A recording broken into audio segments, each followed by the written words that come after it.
In the winter of 1952, a housewife in Cedar Rapids, Iowa, told her doctor she felt tired, bored, and occasionally wept for no reason she could name.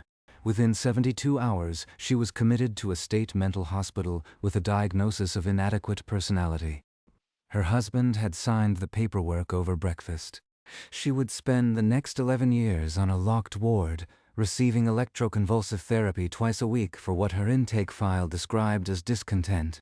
By the end of that same decade, pharmaceutical companies were shipping so many tranquilizers to American suburbs that chemists nicknamed one Milltown the Marble Orchard because women swallowed it like candy before lunch. That story isn't a tragic exception. It's the blueprint for an entire generation of American medicine. Between 1948 and 1968, the population of women in psychiatric hospitals exploded. Not because wives suddenly became sicker, but because the definition of female sanity had narrowed to a razor's edge. The first edition of the Diagnostic and Statistical Manual, published in 1952, handed physicians a new vocabulary for controlling difficult women: inadequate personality, involutional melancholia, functional sexual disorders. These weren't diseases discovered under microscopes. They were labels designed to pathologize unhappiness in a population society had decided should be content. A housewife crying over dirty dishes earned a prescription for Milltown. A mother too exhausted to smile through dinner qualified for electroconvulsive therapy. A woman who refused to cook was schizophrenic by the standards of her husband and the signature of her doctor. And the pharmaceutical industry was ready. Roche, Pfizer, and their competitors turned the suburban medicine cabinet into a chemical leash. Milltown begat Librium, Librium begat Valium, and by 1965, more than 250,000 Americans were physically dependent on barbiturates, the vast majority of them women who had initially gone to their physicians asking for help with headaches, sleeplessness, or the simple ache of a life that felt smaller than they had been promised. Meanwhile, in surgical wards, lobotomies were performed on women at nearly twice the rate of men, often in under 10 minutes, by neurologists wielding ice picks through the eye socket. The goal was rarely to treat psychosis. It was to make a disagreeable wife agreeable. So who built this machine? Who profited? And what happened when the women inside it finally began to speak? The answer starts inside those case files and leather restraint cuffs, where the quietest crime of the 20th century was committed in plain sight. The answer starts in 1945, the year the Second World War ended. Rosie the Riveter was handed a pink slip, told to trade her welding torch for a mixing bowl, and sent home. The factories that had hummed with female labor emptied overnight. In their place rose a national mythology. The suburban dream, with its manicured lawns, gleaming appliances, and the quiet, happy housewife at its center. For millions of women who had tasted independence during the war, this paradise felt more like a cage. But the culture of the moment had a single devastating response to such feelings. If you are not happy here, there must be something deeply, medically wrong with you. And American psychiatry, fresh from the prestige of treating shell-shocked soldiers, was eager to become the authority on the female mind. The Freudian ideas that had trickled into the United States were reshaped by a generation of male analysts into something far more prescriptive. Healthy womanhood meant accepting domesticity without complaint. Ambition, intellectual curiosity, sexual desire, outside of procreation, all of it was evidence of neurosis. The experts did not just agree with the culture. They gave it a clinical vocabulary. In 1952, the American Psychiatric Association published the first Diagnostic and Statistical Manual, the DSM-I. Embedded in its pages were diagnoses that read like a catalog of female disobedience. Inadequate personality applied to women who failed to meet social expectations, which in practice meant wives who burned dinner or wept without permission. Involutional melancholia described the depression that could strike a woman in middle age, especially if she mourned her lost youth and shrinking options. Functional sexual disorders covered frigidity, which was any refusal of marital sex, and nymphomania, which was any enjoyment of it. These were not biological discoveries. They were the collective anxieties of post-war men, transcribed into medical scripture. The machinery of enforcement took multiple, overlapping forms. The first was the asylum. Women could be committed by their husbands with shockingly little legal friction. A doctor's signature, a husband's affidavit, and a woman who had spoken too loudly or wept too freely could find herself on a locked ward within the week. Carol Warren, a sociologist who later studied the patient records of Napa State Mental Hospital, uncovered case after case of middle-class wives institutionalized in the 1950s for nothing more than being difficult. One woman was admitted after she told her husband she no longer loved him and wanted to leave. Her intake form listed the presenting complaint as emotional coldness and disregard for marital duties. She was administered 30 insulin shock treatments over 6 months. Another wife was sent to Napa for reading too many books and neglecting her housework. Her husband, a bank manager, described her as intellectually overstimulated. The admitting physician noted possible schizophrenia. If the asylum was the blunt instrument, the surgical wing was the scalpel, and no figure embodied this approach more completely than Dr. Walter Freeman, the neurologist who turned lobotomy into an American phenomenon. Freeman did not invent the procedure, but he transformed it into something portable, fast, and terrifyingly accessible. His technique, the transorbital lobotomy, involved inserting an ice pick-like instrument above the patient's eyeball, tapping it through the orbital bone with a mallet, and severing connections in the prefrontal cortex. The entire operation took under 10 minutes. Freeman was not a surgeon. He was a neurologist who traveled the country in a van. He called the lobotomobile, training hospital staff and performing procedures in state institutions with assembly line efficiency. And the vast majority of his subjects were women. By 1951, nearly 20,000 lobotomies had been performed in the United States. A study that same year found that 60% of the patients were female. In Ontario, the figure climbed to 74%. The reasons given in medical records read like an indictment. A woman lobotomized in Boston was described as chronically discontent. A mother in Ohio was referred for uncontrollable weeping. A young wife in Georgia was operated on for agitation after her baby was born. Freeman himself once wrote that a successful outcome meant the patient was no longer depressed, no longer anxious, but somewhat less spirited. He was, in his own words, trading the sharpness of her unhappiness for the dullness of compliance. Then there was the pharmacy. In 1955, a company called Carter Products released a small, yellow pill called Miltown. Its generic name was meprobamate, and it was America's first blockbuster tranquilizer. Within a year, 35 million prescriptions had been written. The drug was marketed with breathtaking cynicism directly to housewives. Magazine advertisements showed elegant women in shirtwaist dresses staring out windows with expressions of vague despair, and the text promised that Miltown could restore her to her proper self. What the ads did not say was that meprobamate was physically addictive, that withdrawal could cause seizures, or that the drug's calming effect masked deeper problems the medical system had no interest in treating. Miltown opened the floodgates.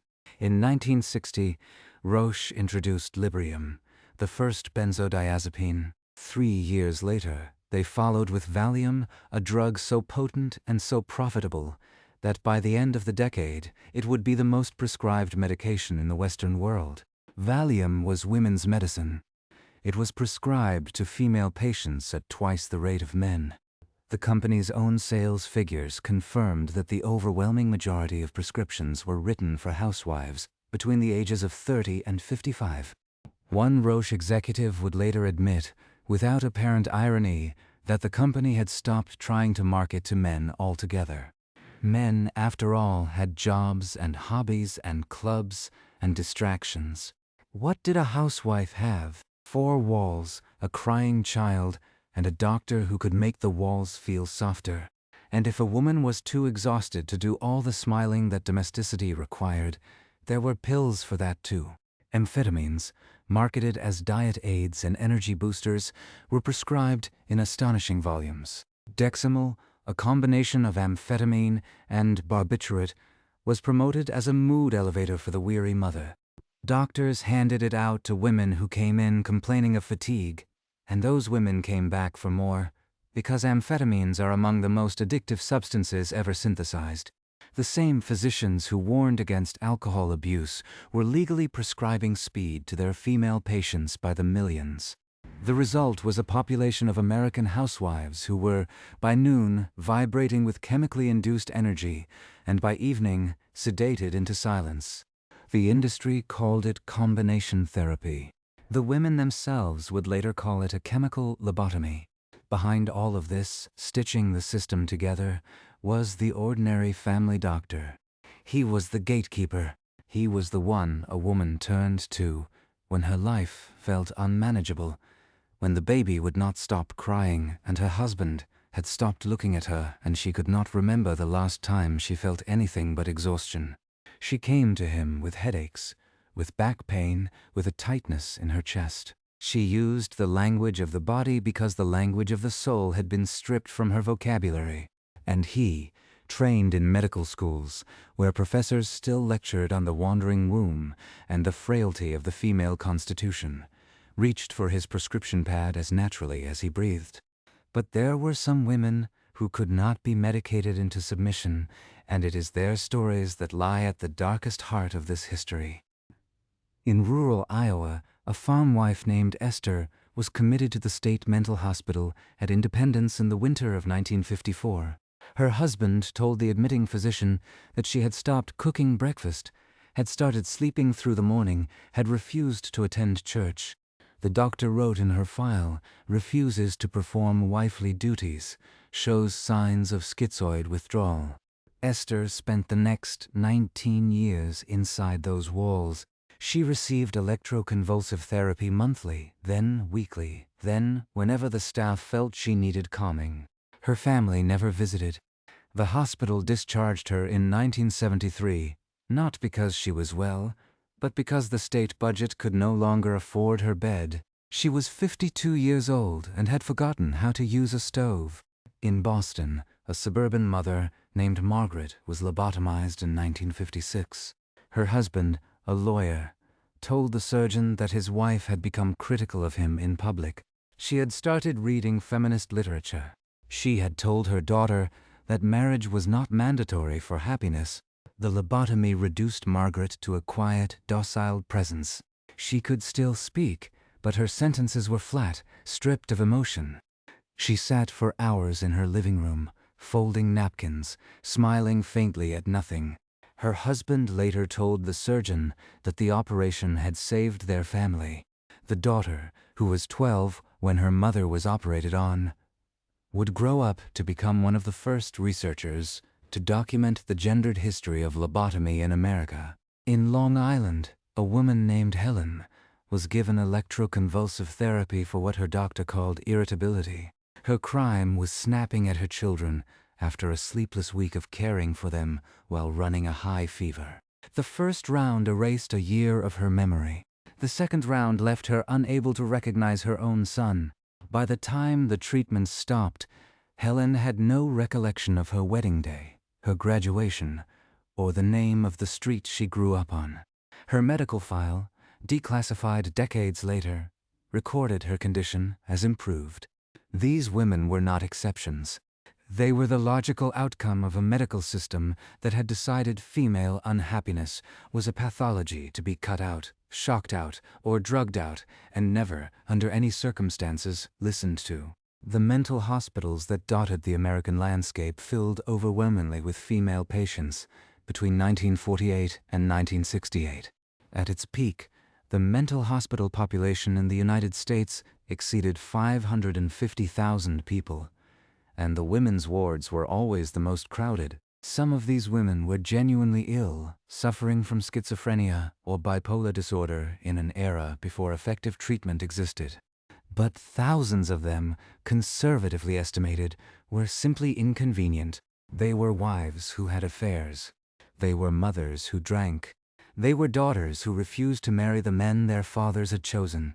They were women who wept too much, or laughed too loud, or read the wrong books, or said the wrong words to the wrong person at the wrong time. And once they were inside the system, they discovered that getting out was nearly impossible. Their husbands held the legal power. Their doctors held the diagnostic power. And their own voices, dismissed as hysterical, held no power at all. By 1963, the machinery was fully operational. The diagnostic manual provided the justification. The pharmaceutical industry provided the chemical tools. The surgical theaters provided the irreversible solution. And the housewives of America walked into it, one doctor's visit at a time, not knowing that the cure being offered was in many cases worse than the disease. A question that would soon erupt into public view was not whether the system was broken, but whether the system was designed to be exactly what it had become. And the women who were about to ask that question on a national scale were, at that very moment, swallowing their Milltown, ironing their husbands' shirts, and putting their children to bed, unaware that a revolution was forming in the silence of their own exhaustion. What happened next would pit the women who had been harmed against the institutions that had harmed them. It would expose the financial ties between drug companies and the doctors who prescribed their products. It would force the psychiatric profession to rewrite its most fundamental texts. And it would begin with a single book, written by a psychologist who had herself been told that her anger was a symptom of mental illness. But before that reckoning could arrive, the system would have to reach its breaking point, and the bodies it had broken would have to be counted. The counting starts now. The counting starts inside a set of intake files that were never meant to be read. In the basement of a decommissioned mental hospital in upstate New York, a maintenance worker discovered them in 1989, 15 filing cabinets rusted shut, containing the records of more than 2,000 women admitted between 1948 and 1963. The memos inside read like a dystopian novel written by people who did not understand they were villains. Patient exhibits excessive interest in reading. Diagnosis: latent schizophrenia. Patient refuses to prepare husband's meals. Diagnosis: inadequate personality with paranoid features. Patient wept during church service. Diagnosis: involutional melancholia, ECT recommended. One file, belonging to a woman named Ruth, contained a single handwritten note from her husband, dated March 4, 1955. It read, "My wife is not herself. She no longer seems to care about our home. Please do whatever is necessary." The medical record that follows documents 23 electroconvulsive treatments over 14 months. The last entry, made by a nurse, reads, "Patient is calm and compliant.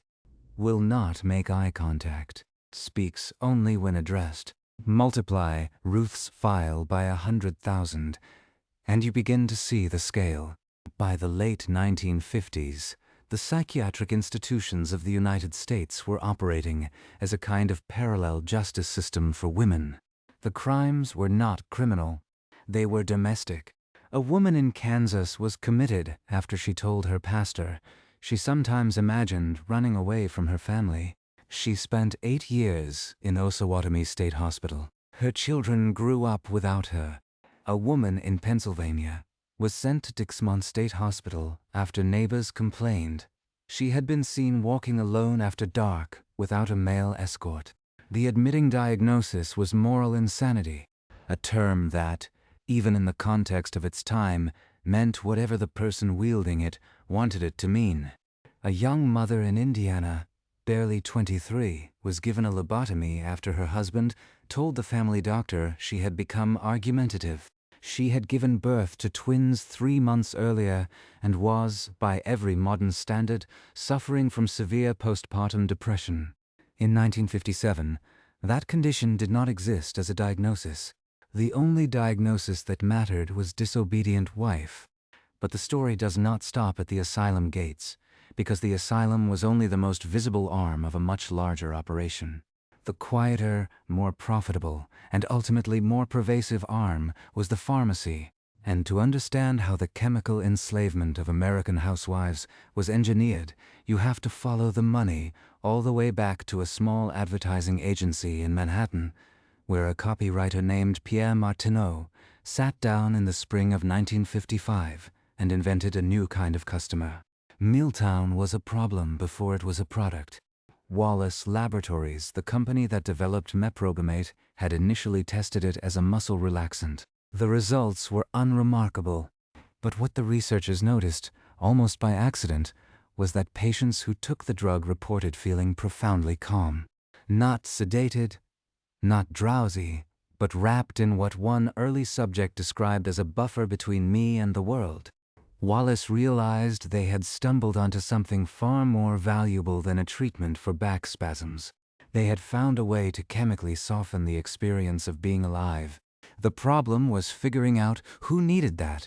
Martinis and whiskey already existed, so Wallace hired Martineau, a marketing psychologist who had made his name selling refrigerators to families who already had refrigerators, and told him to find the market. Martineau conducted his research in the sprawling post-war suburbs, interviewing housewives while they ironed and poured coffee and smiled for their neighbors. What he discovered was a population of women who were, by their own admission, desperately unhappy. Not with poverty or war or disease. Unhappy with the texture of their daily existence. They described a feeling they could not name.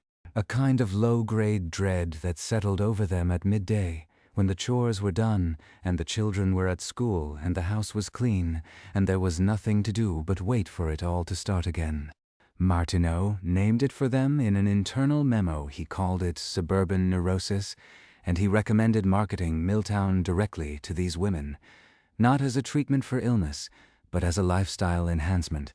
His memo read, "The housewife is the primary consumer of anxiety relief. She controls the household medicine cabinet. If we can make her believe that her normal dissatisfaction is a treatable condition, we will own the market for a generation." Wallace followed his advice. The ads began appearing in Ladies' Home Journal, McCall's, and Good Housekeeping. They featured women in immaculate kitchens staring at nothing, captions that read, "Is she a difficult wife? Or is she just anxious?" And beneath that, the solution, Milltown for the tensions of modern living. There was no mention of side effects, no warning about dependence, no acknowledgement that Meprobamate was a central nervous system depressant that could kill you if you stopped taking it abruptly. The ads sold a fantasy. Take this pill, and the husband who ignores you will seem tolerable. The children who scream will sound like music. The kitchen walls will stop closing in. The campaign was a staggering success. By 1956, Milltown was the best-selling drug in America, surpassing aspirin. Pharmacies sold it over the counter. No prescription required for the first several years. Wall Street banks commissioned reports on its profitability. Comedians told jokes about it on national television. Milton Berle quipped that he was so relaxed he could barely remember his own name.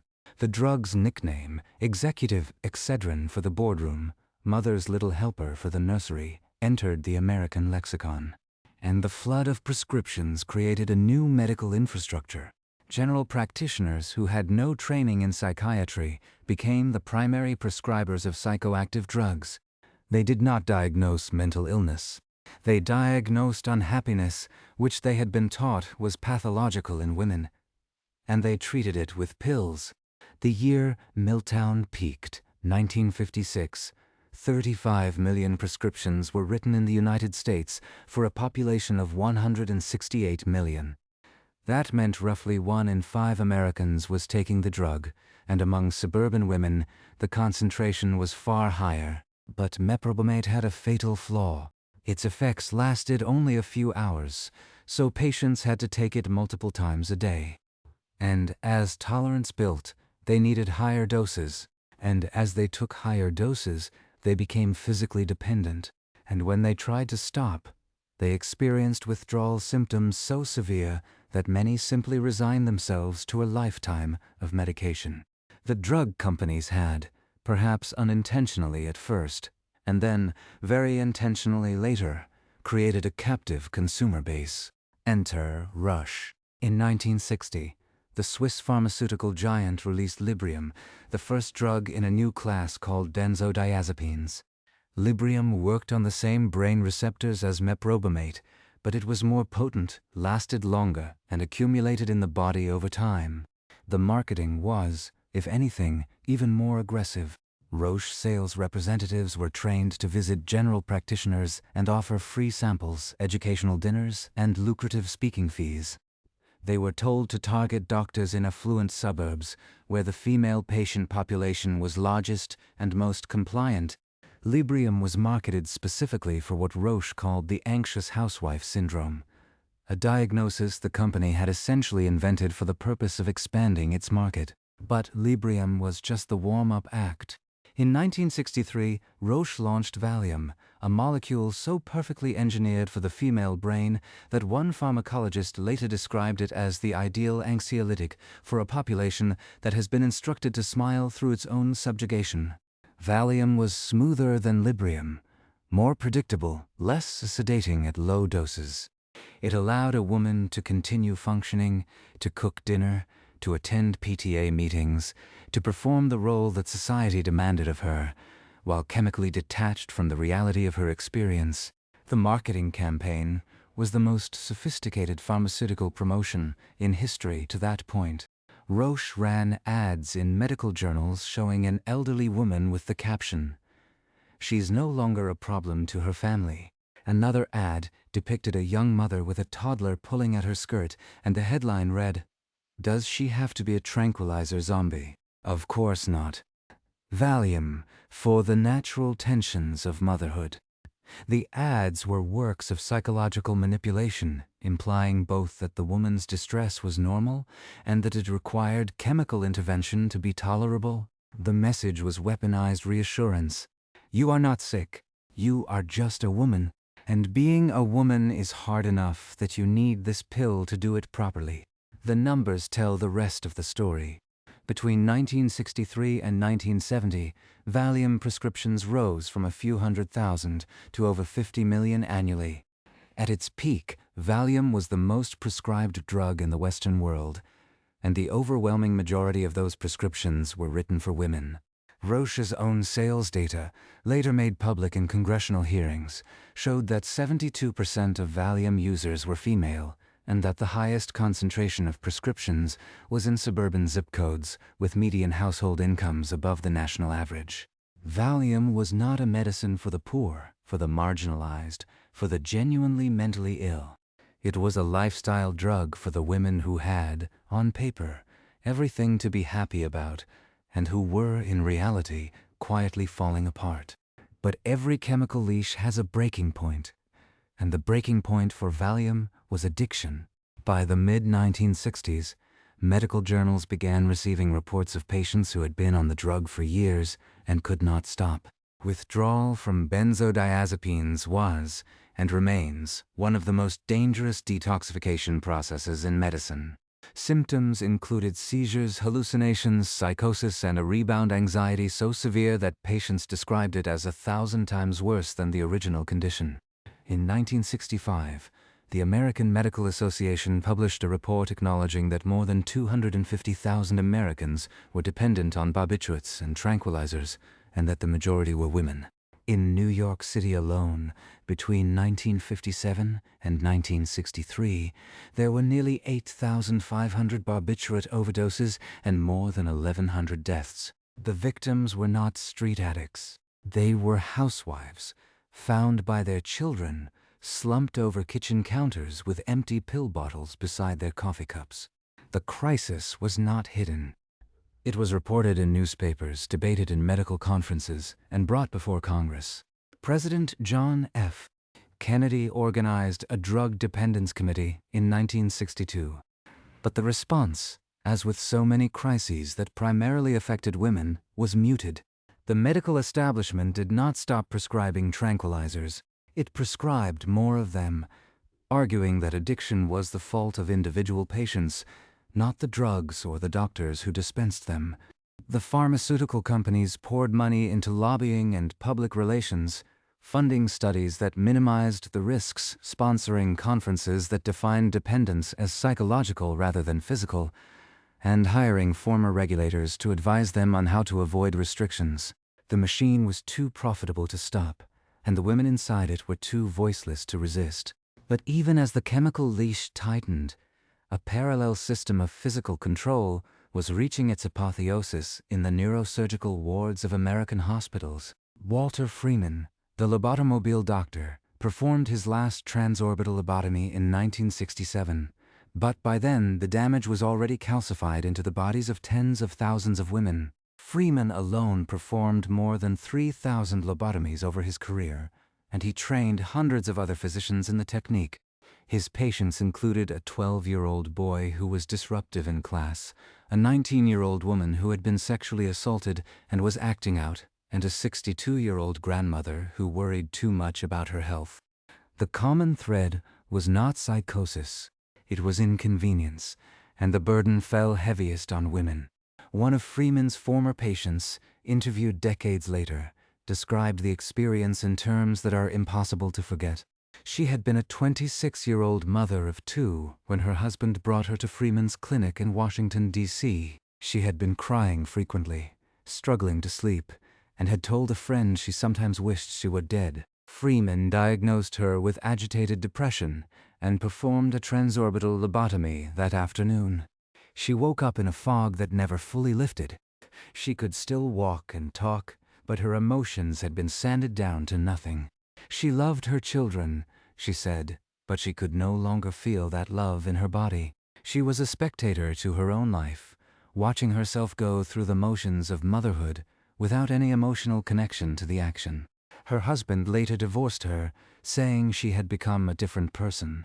She lived alone for the next 40 years, working as a file clerk, and she told the interviewer that the worst part was knowing that the person she had been before the operation was still in there somewhere, locked behind a wall that Freeman had built with a metal spike. If Freeman's ice pick was the symbol of the era's surgical hubris, electroconvulsive therapy was its workhorse. ECT was, and remains, a legitimate treatment for severe depression that does not respond to medication. But in the 1950s and 60s, it was used as a behavior modification tool on an industrial scale. Women received ECT for premenstrual syndrome, for postpartum depression, for anxiety, for grief, for anger, for what one psychiatrist described in a medical journal as non-compliance with the feminine role.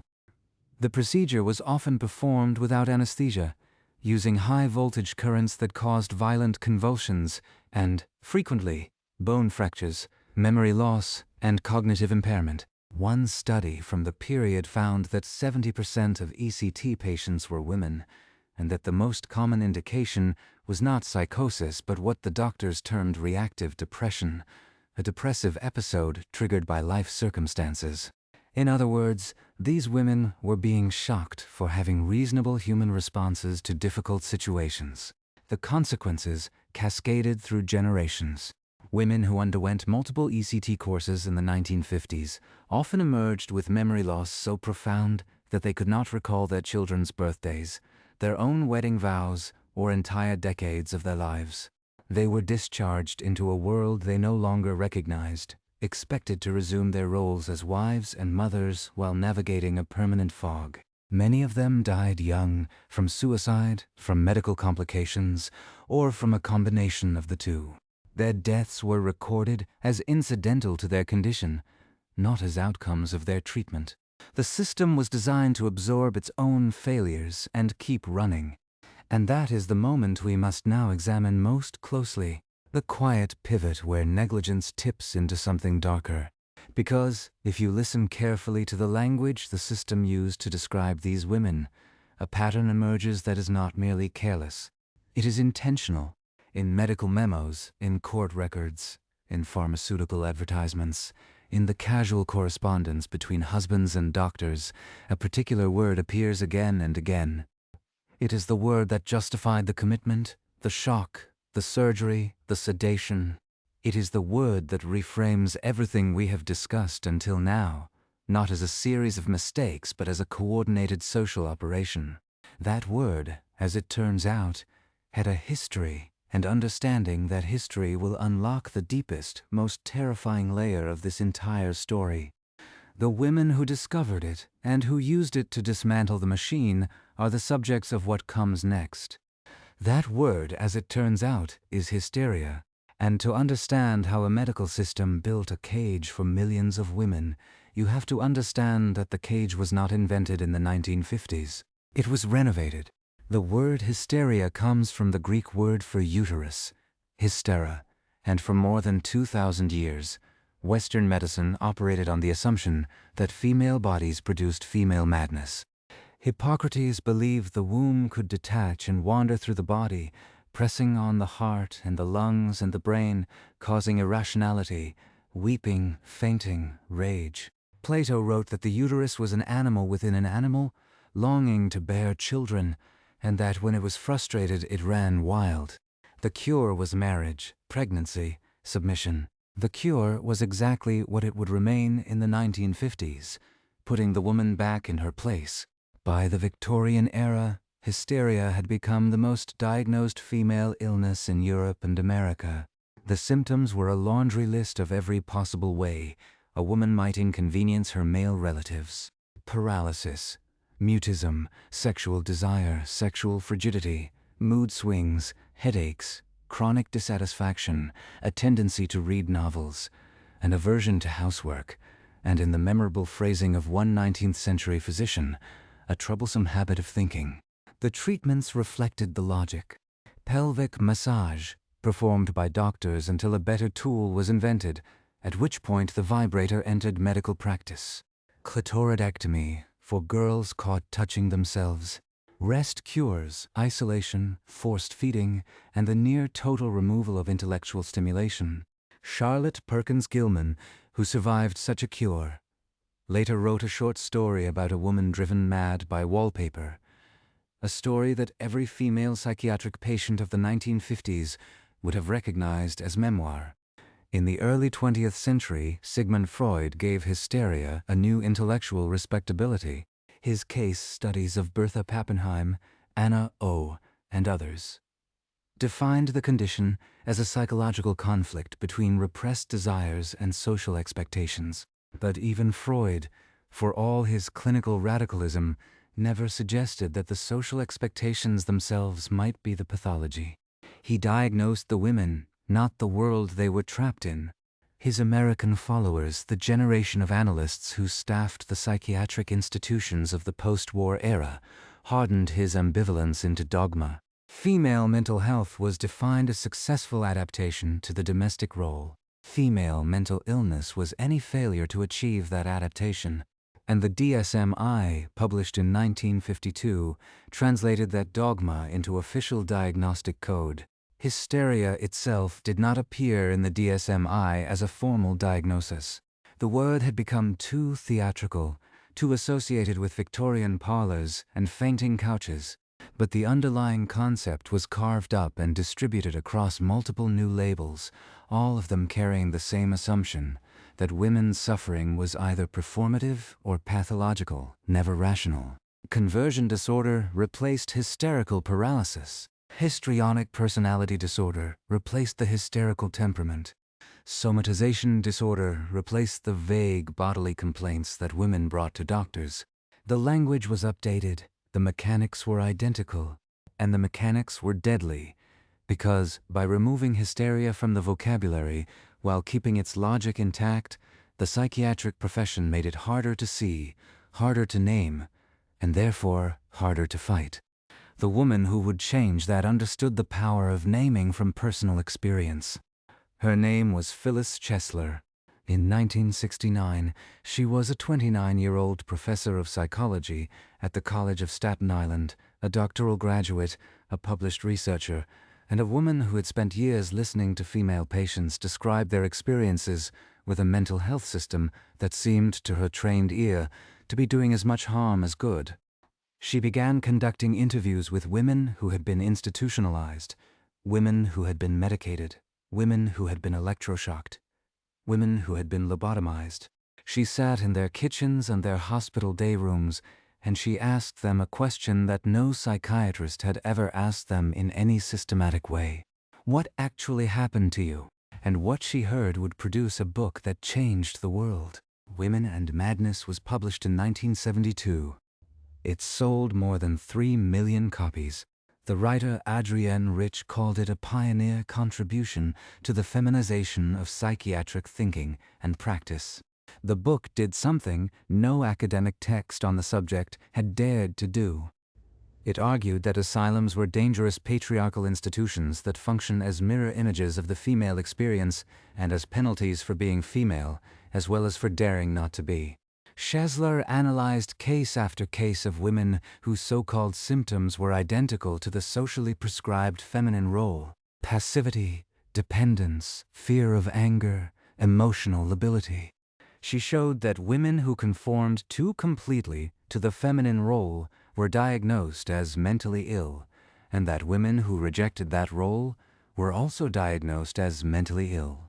The diagnostic system, she argued, was designed to make female existence inherently pathological. There was no winning move. There was only compliance or punishment disguised as treatment. The book hit the American intellectual establishment like a bomb. It was published the same year that the Equal Rights Amendment passed Congress, the same year that Miss Magazine launched, the same year that the women's liberation movement moved from the margins to the mainstream. Women read Shesler's book in consciousness-raising groups, in college dormitories, in the waiting rooms of the same doctors who had been prescribing them Valium. Mothers passed it to daughters. Sisters underlined passages and read them aloud to each other. A woman in Ohio later told a reporter that reading Women and Madness was the first time she understood that the problem was not inside her head. The problem was a system that had been built to put the problem there. But Shesler's work did not emerge from a vacuum. It was the culmination of a decade of mounting evidence and quiet activism. In 1963, the same year Valium hit the market, a housewife named Betty Friedan published The Feminine Mystique. She called it the problem that has no name, that sense of emptiness and despair that settled over educated, middle-class women who had been told that domesticity was the summit of female achievement. Friedan was not writing about psychiatry directly, but she was describing the exact emotional landscape that the psychiatric profession had been pathologizing for 20 years. Her book sold millions of copies. The problem that had no name suddenly had a very large audience. In the years that followed, a constellation of feminist health activists began to take aim at the psychiatric and pharmaceutical establishments. They formed collectives, published newsletters, and most importantly, they started comparing notes. The Boston Women's Health Book Collective, founded in 1969, published a pamphlet that would eventually become Our Bodies, Ourselves, a revolutionary text that taught women to understand their own biology and to question the authority of male physicians. In Washington, D.C., a group called the Feminist Women's Health Center began investigating the prescribing patterns of local doctors and found, unsurprisingly, that tranquilizers and amphetamines were being dispensed to female patients at 3 times the rate of men.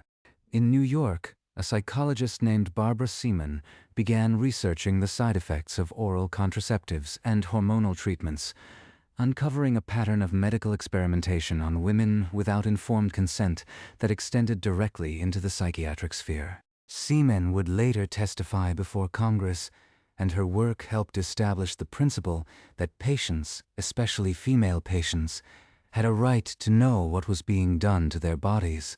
The pharmaceutical industry fought back with everything it had. Roche, facing the first wave of addiction lawsuits and congressional inquiries into Valium, hired an army of public relations consultants. The company commissioned studies that minimized the risks of benzodiazepine dependence, funded conferences where sympathetic academics argued that addiction was a problem of personality, not pharmacology, and cultivated relationships with the very regulators who were supposed to be overseeing them. a former Food and Drug Administration official who had overseen the original approval of Valium, was later hired by Roche as a consultant at a salary that made his government paycheck look like pocket change. This pattern, the revolving door between industry and regulation, would become a central scandal of the 1970s. But by the time the public learned about it, the damage was already embedded in millions of female nervous systems. Inside the medical profession, the resistance to change was equally fierce. The American Psychiatric Association, the gatekeeper of diagnostic legitimacy, was run almost entirely by men. In 1970, fewer than 10% of practicing psychiatrists in the United States were female. The profession's most powerful figures viewed feminist criticism as an attack on science itself.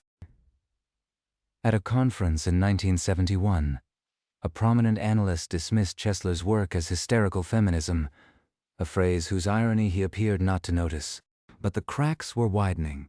A study published in the British medical journal, The Lancet, in 1965, had followed up on patients diagnosed with hysteria in the 1950s and found that more than 60% of them had actually been suffering from organic neurological diseases like brain tumors, epilepsy, and multiple sclerosis. The study was an empirical demolition of the entire diagnostic tradition. If 60% of hysteria diagnoses were actually brain tumors, then the remaining 40% were standing on very shaky ground. The truth was that the psychiatric system was not merely corrupt in practice. It was corrupt in theory, and that theoretical corruption had been laid bare by a growing body of research from within the profession itself. In 1968, the psychologist David Rosenhan published a study that would become legendary in the field of psychiatry. He and 7 colleagues, all mentally healthy, presented themselves at 12 different psychiatric hospitals across the United States, complaining of a single symptom.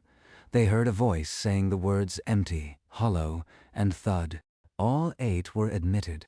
All 8 were diagnosed with schizophrenia or manic-depressive psychosis. Once inside, they behaved normally, answered questions honestly, and ceased reporting the voice. No staff member ever detected that they were imposters, but the real patients did. The study, published in the journal Science under the title On Being Sane in Insane Places, demonstrated that psychiatric diagnosis was, at its core, driven by context and prejudice, not by scientific rigor. If a man could be labeled schizophrenic for hearing 3 words, what chance did a woman have when she told her doctor that her marriage was making her unhappy? The Rosenhan study was a scandal, but it was a scandal about the profession as a whole. The specifically female dimension of psychiatric abuse remained a separate, less discussed crisis until Chesler and the feminist activists forced it onto the national agenda. In 1973, the same year that homosexuality was removed from the DSM as a mental disorder, feminist psychologists began lobbying for a similar re-examination of the gendered diagnoses that had been used to control women. The American Psychiatric Association responded by convening a task force chaired by a psychiatrist named Robert Spitzer to review the diagnostic criteria for personality disorders. The task force's work would eventually lead to the DSM-3, published in 1980, which removed hysteria as a formal category and attempted, at least on paper, to purge the manual of its most egregiously sexist assumptions. But the process took 7 years, and during those 7 years, the machinery kept running. Women kept being diagnosed. Women kept being medicated. Women kept being shocked and committed and silenced. In the legislative arena, the reckoning was arriving from a different direction. The deinstitutionalization movement, which had begun in the 1960s as a bipartisan effort to close the abusive state mental hospitals, was reaching its peak in the early 1970s. President John F. Kennedy had signed the Community Mental Health Act in 1963, calling for a nationwide network of community-based care. The language was noble. The reality was chaotic. As the asylums emptied, the promised community centers never fully materialized. Thousands of former patients, many of them women whose only diagnosis had been nonconformity, were discharged into a world that had no infrastructure to receive them. Some went home to families who had institutionalized them in the first place. Some ended up on the streets. Some simply disappeared. But among the survivors, a new kind of voice was emerging. Women who had been locked up, who had been shocked into amnesia, who had lost decades of their lives to a diagnosis that was never valid, began to find each other. They organized. They wrote memoirs. They sued. In 1975, a former psychiatric patient named Judy Chamberlain published a book called On Our Own: Patient-Controlled Alternatives to the Mental Health System. Chamberlain had been involuntarily hospitalized in the 1960s and had emerged determined to create a movement of psychiatric survivors. Her organization, the Mental Patients Liberation Front, demanded an end to involuntary commitment, informed consent for all treatments, and the right of patients to control their own recovery. Chamberlain and her allies understood something that the medical establishment had never accepted: that the people who had been harmed by the system were the ones with the greatest expertise on how to fix it. Their perspective was not academic, it was lived. A woman named Dorothy, who had spent 17 years in a California state hospital after her husband committed her for reading too many library books, began speaking at community meetings, describing the humiliation and the loneliness and the way the staff had called her paranoid when she asked why she was there. Another survivor, a former schoolteacher from Michigan, had been given more than 50 electroconvulsive treatments in the 1950s for what her file called chronic discontent. She emerged with the cognitive function of a stroke victim and spent the rest of her life rebuilding her vocabulary, word by word, from a dictionary she kept beside her bed. She wrote letters to legislators, telling them that the treatment had been worse than the condition, and that the condition had never existed in the first place. The letters, the lawsuits, the books, and the protests accumulated into something that the psychiatric establishment could no longer ignore. By the late 1970s, the legal framework that had allowed husbands to commit their wives on a signature was crumbling. State after state passed laws requiring judicial review for involuntary commitment, mandating that patients be informed of their rights, and limiting the use of ECT and lobotomy without explicit consent. The professional associations, dragged into court and into the headlines, revised their ethical codes. The pharmaceutical industry, facing the loss of patent protection for Valium and a wave of litigation over addiction, shifted its marketing toward new drugs and new demographics. The era of the tranquilized housewife was not officially over, but its most blatant excesses had been exposed and, to some extent, curbed. The deepest reckoning, however, was not legislative or professional. It was personal and intergenerational. As the 1970s gave way to the 1980s, the daughters of the lobotomized mothers, the granddaughters of the electroshocked grandmothers, and the sons of the Valium-addicted housewives began to piece together the histories that their families had tried to bury. They found the medical records in attics and hospital basements. They tracked down the doctors' names. They wrote their own accounts, and in doing so, they reversed the central transaction of the previous 30 years. For decades, the system had told women that their suffering was not real, that their perceptions were not trustworthy, that their anger was a symptom. Now, the survivors and their descendants were taking back the authority to name their own experience, and what they named it was not hysteria. It was not inadequate personality. It was not involutional melancholia. It was harm, plain and visible, and it had been done to them by the people who were supposed to help. That legacy, winding through hospital basements and family secrets and the slow grinding work of institutional reform, leads directly to the final chapter of this story.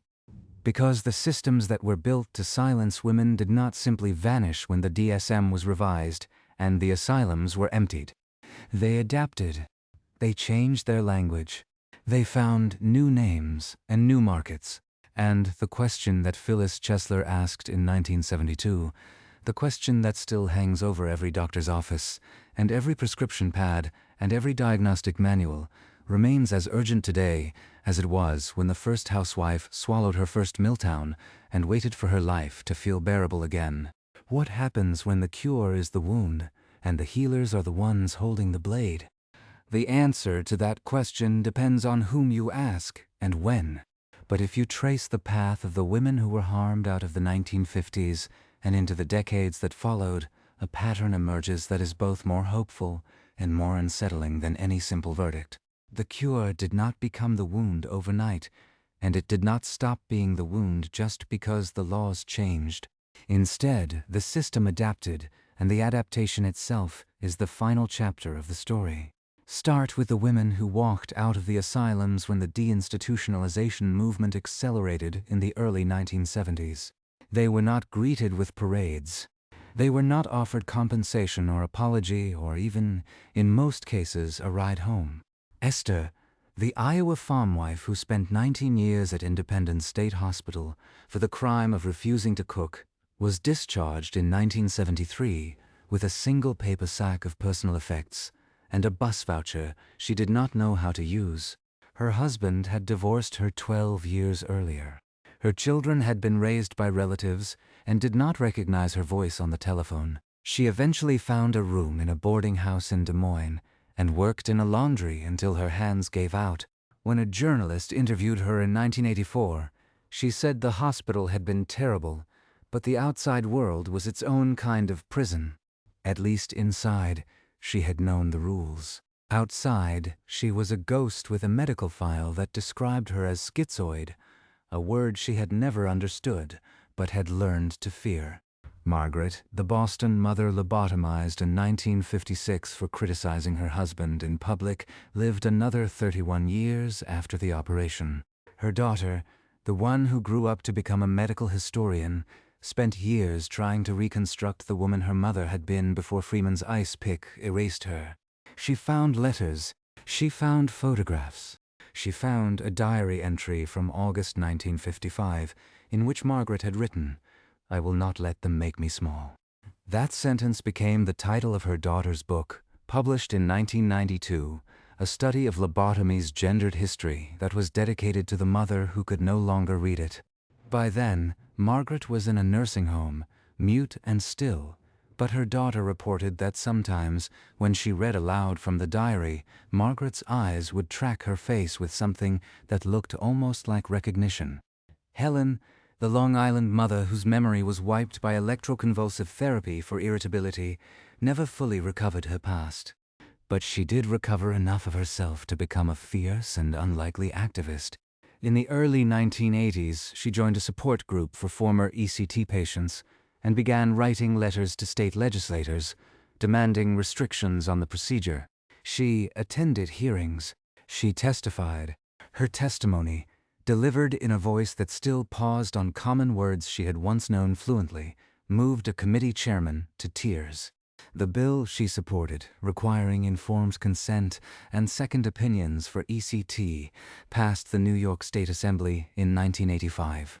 She kept a framed copy of the legislation on her kitchen wall until the day she died, alongside a photograph of her son, the one she had not recognized after the second round of shocks, when he was 7 years old. He was the one who drove her to Albany for the vote. These individual victories were real, and they were hard-won. But the structural reckoning that Phyllis Chesler and the feminist health activists had demanded turned out to be far more complicated than anyone anticipated. The DSM-3, published in 1980, did remove the most overtly sexist diagnostic labels. Hysteria was gone, replaced by categories that at least attempted to be gender-neutral. The diagnostic criteria for personality disorders were rewritten with an eye toward avoiding the pathologization of normal female behavior. Feminist psychologists celebrated the revision as a major victory, and in many respects it was. But within a decade, critics began to notice that the old patterns had not been eliminated. They had simply shifted. The new diagnostic categories carried different names, but often produced the same results. Borderline personality disorder, introduced in the DSM-3, quickly became the most diagnosed serious mental illness in women, particularly women who had experienced trauma, abuse, or chronic invalidation. The diagnosis carried, and still carries, a heavy stigma. Many clinicians used it in exactly the same way their predecessors had used hysteria, as a label for difficult, emotional, or non-compliant female patients.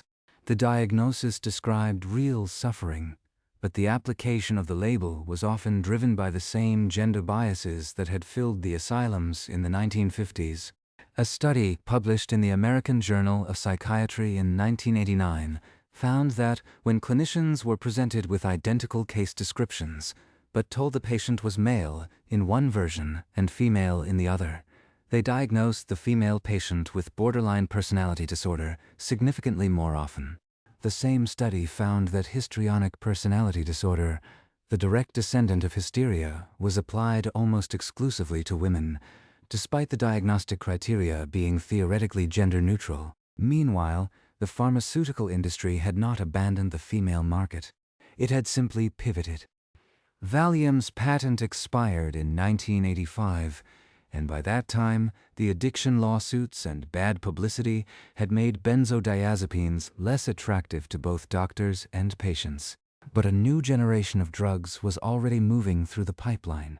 Selective serotonin reuptake inhibitors, SSRIs, began appearing in the late 1980s, led by Prozac in 1987. The marketing was brilliant and, in retrospect, chillingly familiar. The ads depicted women who were not psychotic or hospitalized or visibly disabled, but merely tired, irritable, overwhelmed, struggling to keep up with the demands of work and family. The messaging was identical to the Milltown campaigns of the 1950s. Your normal dissatisfaction is a treatable condition. Talk to your doctor. Prozac and its successors did not carry the same abuse potential as Valium, but the underlying dynamic, the medicalization of female distress, and the offer of a chemical solution for social problems remained largely intact. By the late 1990s, antidepressants had become the most prescribed class of drugs in the United States, and women filled the prescriptions at roughly 2.5 times the rate of men. The pharmaceutical industry funded research, sponsored patient advocacy groups, and deployed sales representatives to the same suburban general practitioners who had once dispensed Milltown. The language had evolved, the assumptions had not. Women were still being told, implicitly and explicitly, that their unhappiness was a malfunction of brain chemistry that could and should be corrected with a pill. The social conditions that produced that unhappiness, the unequal division of domestic labor, the pay gap, the epidemic of sexual violence, the crushing pressure to perform impossible ideals of motherhood and beauty, were still being treated as incidental, irrelevant, or politically inconvenient. The surgical abuses, at least, seemed to have been brought to a definitive halt. Lobotomy had been discredited by the late 1950s, partly because of the advocacy of survivors and families, partly because of the advent of antipsychotic medications like chlorpromazine, which offered a less destructive way to manage severe psychosis. Electroconvulsive therapy, however, never fully went away. It remains in use today, now administered with anesthesia and muscle relaxants, and under protocols that would be unrecognizable to the doctors of the mid-century. But the demographic pattern persists. Women still receive ECT at roughly twice the rate of men, and the indications are still, in many cases, depression that has not responded to medication. The question of whether ECT is a life-saving treatment for some patients or a lingering expression of medicine's impulse to control the female brain is still being actively debated. The survivors of the mid-century era watch that debate from a distance, scarred and skeptical, and many of them have spent their final years trying to ensure that the lessons of their suffering are not forgotten. One of the most remarkable developments of the post-reform era was the emergence of what came to be called the psychiatric survivor movement. It grew out of the patient liberation groups of the 1970s and evolved into a national and international network of people who had been harmed by psychiatric treatment and who demanded not just reform, but a fundamental restructuring of the relationship between patient and practitioner. The movement's central document, the Consumer Survivor, Ex-Patient Bill of Rights, declared that psychiatric patients had the right to refuse treatment, the right to full information about the risks and benefits of any proposed intervention, the right to be treated with dignity, and the right to participate in decisions about their own care. These demands, which now seem like basic medical ethics, were radical when they were first articulated, and the movement's activists were often dismissed as paranoid or hostile by the psychiatric establishment. But they persisted, and their work reshaped the legal and ethical landscape of mental health care in ways that benefited all patients, not just the ones who had been directly harmed. In the courts, the reckoning unfolded in a series of landmark cases that established new protections for psychiatric patients. The 1975 case of O'Connor v. Donaldson established that a person who is not dangerous cannot be confined against their will without treatment. The 1979 case of Rogers v. Okeen affirmed the right of involuntarily committed patients to refuse antipsychotic medication. These rulings did not specifically address the gendered dimensions of psychiatric abuse, but they had a profound impact on the population that had been most vulnerable to it. Women could no longer be locked away for being inconvenient, at least not with the impunity that had characterized the 1950s. The legal architecture of patriarchal control was being dismantled brick by brick, even as the cultural assumptions that had built it remained stubbornly intact. And then there are the records. The filing cabinets that maintenance workers keep discovering in decommissioned hospital basements, the boxes of case files that sit in state archives, waiting for researchers who have the stomach to open them. The medical histories that families are still unearthing decades after their mothers and grandmothers were institutionalized. In 2009, a historian named Elizabeth Lundbeck published a study of the patient records from the Boston Psychopathic Hospital, covering the period from 1912 to 1962. What she found was that the files were not merely records of treatment, they were records of social control, documenting an era in which women were committed for offenses that included immoral conduct, excessive reading, and in one case, a stubborn refusal to marry the man her parents had selected. Lundbeck's work, along with that of other historians like Jonathan Metzl and Laura Hirschbein, has established beyond any reasonable doubt that the psychiatric abuse of women in the mid-century was not a series of isolated errors, but a systemic feature of a profession that had aligned itself, consciously or unconsciously, with the enforcement of gender norms. The final layer of the reckoning is personal and ongoing. It lives in the support groups and the online forums and the family conversations that happen when someone finds a grandmother's hospital bracelet in a drawer. It lives in the testimonies that women who are now in their 80s and 90s are still giving, sometimes for the first time, because the stigma of having been a psychiatric patient has taken decades to erode. A woman in Minnesota, committed at the age of 19 for what her intake form called promiscuity, which meant she had a boyfriend her father disapproved of, waited until she was 82 to tell her granddaughter what had happened to her. She had been given 32 insulin shock treatments, which induced comas and violent convulsions, and she had been sterilized without her consent, a procedure that was performed on thousands of institutionalized women in the 1950s under eugenics laws that classified the mentally ill as unfit to reproduce. When her granddaughter asked why she had never spoken of it, she said, "Because I was afraid no one would believe me." That fear, the fear of not being believed, runs like a dark thread through every story in this history. It is the fear that kept women from complaining about their treatment, the fear that made them accept diagnoses they did not understand, the fear that silenced them when they were released and told to resume their lives as if nothing had happened. It is the same fear that Phyllis Chesler identified in Women and Madness when she wrote that the mental health system functioned as a penalty for being female. And it is the fear that the psychiatric survivor movement, with its insistence on the authority of lived experience, has spent 50 years trying to dismantle. In 2022, 50 years after Women and Madness was published, the American Psychiatric Association issued a formal apology for the profession's history of racism. It was a significant moment acknowledging the ways in which psychiatry had perpetuated racial hierarchies and inflicted harm on Black, Indigenous, and other patients of color. The apology did not specifically address gender. It did not mention hysteria or lobotomy or the suburban housewives who filled the mental hospitals of the post-war era. It was an acknowledgement that the profession had work to do, and also a reminder that some debts remain unpaid, that some histories remain unwritten in the official record. But the histories are being written now, not by the institutions that perpetrated the harm, but by the survivors and their descendants and the researchers who have dedicated their careers to uncovering what was buried. The filing cabinets in the basements are being opened. The case files are being read.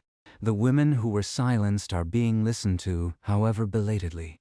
And the question that opened this story, the question of what happens when the people who are supposed to help are the ones holding the blade, has no single satisfying answer.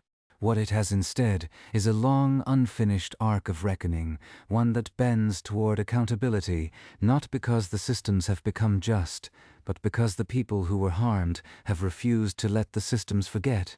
One last detail.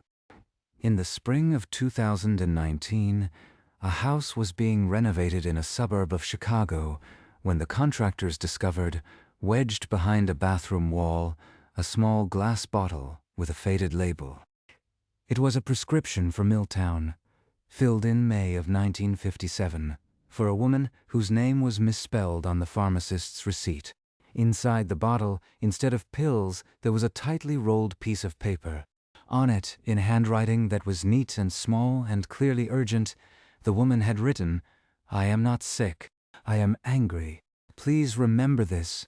The bottle is now in the collection of the National Museum of American History, catalogued under the heading Medical Artifacts, 20th Century. The note did not include an explanation of how it ended up behind a bathroom wall, or why the woman who wrote it chose to hide her words there instead of speaking them aloud. But it survived, and the message it carries, written in a moment of private desperation by a woman who had been told that her anger was a symptom of disease, is as clear as anything ever inscribed in a medical textbook. Some cures are worse than the wounds, and the only way to stop them is to refuse to be silent. That bottle and the note inside it, and the woman who sealed her anger behind a bathroom wall because there was nowhere else to put it, are not relics of a closed chapter. They are a transmission, a reminder that silence has always been the system's most reliable tool, and that speaking, even into the dark, even into a hidden space where no one might ever hear, is an act of defiance that outlasts the institutions that demanded it. The story we have traced across these hours is not, in the end, a story about psychiatry or pharmaceuticals or surgical theaters. It is a story about what a society does with the women it cannot control. The tools change. The diagnostic manuals are revised. The drug patents expire. The asylums are demolished and replaced with outpatient clinics and community centers and the quieter architecture of managed care. But the question that connects the Iowa farm wife in 1954 to the woman hiding a Milltown bottle in 1957, to the daughter reading her mother's lobotomy file in 1992, to the granddaughter listening to her grandmother's testimony in 2022, is always the same. Who gets to decide which suffering is real and which suffering is simply the price of being female? The answer has never been stable. In the 19th century, it was the physician with his vibrator and his rest cure. In the mid-20th century, it was the husband with his signature and the drug company with its marketing budget and the neurologist with his ice pick. Today, it is a more diffuse network of authorities. The algorithms that serve pharmaceutical advertisements to women who have searched for symptoms of anxiety. The cultural narratives that still frame female anger as pathology. The lingering assumption, encoded in everything from medical education to workplace expectations, that a woman's distress is hers to manage, chemically or otherwise, while the conditions that produce it remain untouched. This is not an argument against medication or psychiatry or the genuine advances that have been made in the treatment of mental illness.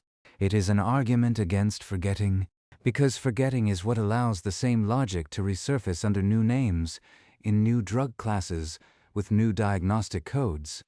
The logic that says, if a woman is unhappy in her life, the problem is in her brain, not in the life she has been given.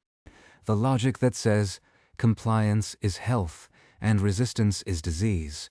The logic that made Walter Freeman famous and Milltown profitable and the women's wards of 100 state hospitals the most crowded rooms in America. The women who survived this history did not survive it neatly. They carried the damage with them into marriages that had institutionalized them, into communities that had not visited, into old age and nursing homes and quiet rooms where the memories replayed on a loop that no pill could stop. But they also carried the evidence, the case files, and the diaries and the letters, and the photographs, and the pill bottles with notes hidden inside. They carried the testimony, and they gave it to anyone who would listen, and slowly, over decades, the listening accumulated into something that looks, in the long view, like justice. Not the justice of apologies or reparations, or even, in most cases, acknowledgement. The justice of being believed. In 2024, the Smithsonian Institution announced a new permanent exhibit titled Women and Medicine in America. The Milltown bottle from the Chicago suburb is one of its centerpieces, displayed in a glass case alongside a lobotomy instrument from Freeman's collection, a prescription pad from a 1950s general practitioner, and a first edition of Women and Madness opened to the page where Chesler wrote that psychiatry had functioned as a mirror of the female experience. The exhibit's curators estimated that more than 2 million people would pass through it in its first year. School groups, medical students, daughters and granddaughters. And somewhere among them, statistically, are the descendants of the women whose stories the exhibit tells, looking at the artifacts and recognizing, perhaps for the first time, that the silence their families carried was not a weakness. It was a scar, and scars, unlike silence, can be read. So before you drift off tonight, consider the distance between that scar and the world you inhabit now. Consider the women who are still being told that their exhaustion is a mood disorder, that their anger is a symptom, that their bodies are unreliable narrators of their own experience. Consider how much has changed and how much has merely changed shape. And then consider the bottle behind the bathroom wall and the woman who put it there, and the sentence she wrote in a moment of desperation that has outlasted the hospital that would have silenced her, the industry that would have medicated her, and the century that tried in 1,000 ways to tell her she was the problem. She was not the problem. She was never the problem. And if you take nothing else from the story you have just heard, take that and hold it and pass it on. If this history matters to you, if it makes you look at the medicine cabinet, or the diagnostic manual, or the quiet suffering of someone you love with new eyes, then subscribe to this channel. Hit the bell. Share this video with someone who needs to hear it. The algorithm rewards the loud and the fast and the forgettable. It is up to us to reward the slow, the difficult, and the true. So leave a comment telling me where you are and what time it is for you. Let me know what part of this story you will be thinking about in the dark. And then, when you are ready, when your eyes are heavy and your phone is dimmed and the world outside is quiet, close your eyes. Rest. You have listened to something hard, and you have earned the sleep that follows. Tomorrow, the work of remembering continues. But tonight, you have done enough. Good night.